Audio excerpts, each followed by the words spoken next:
Welcome to another book review. Today I'm going to be taking a look at Lovell Our Dogge by Michelle Schindler.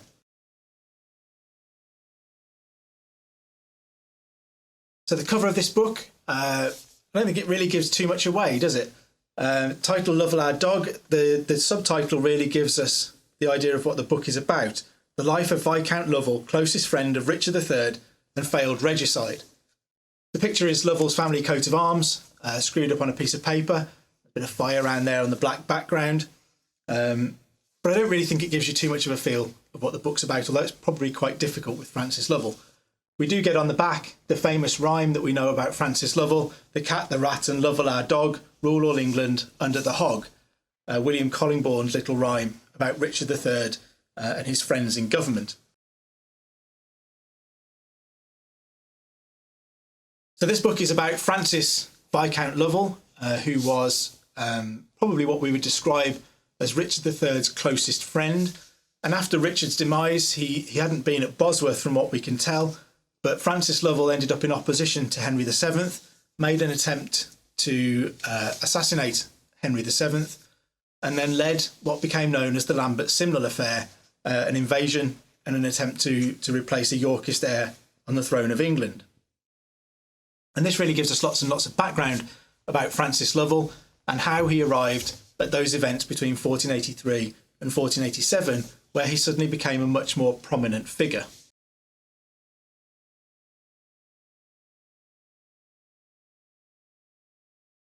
What I really like about this book is the amount of background detail that it goes into, particularly about Francis's family and his extended family, the Lovells, the Beaumonts, the Danecourts, and all of those people that played into Francis's inner circle, his development and his life. It's a very well written book, it's very engaging and is packed with detail, particularly about Francis's extended family, all of those other members that made up his inner circle, and the events that he was involved in the government of Richard III.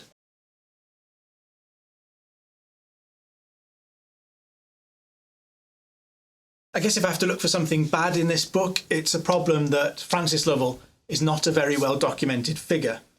Hence there's a fair amount of speculation in here, and we get more information about some of Francis Lovell's extended family than we have about him.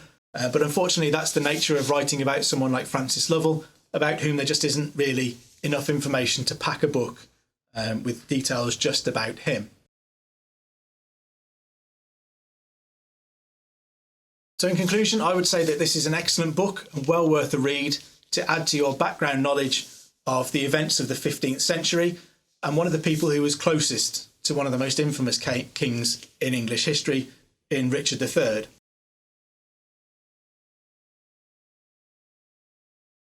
I'm going to give this book 5 stars. I thoroughly recommend it to add to your background knowledge of the 15th century and to provide some information that may well fill gaps in your knowledge.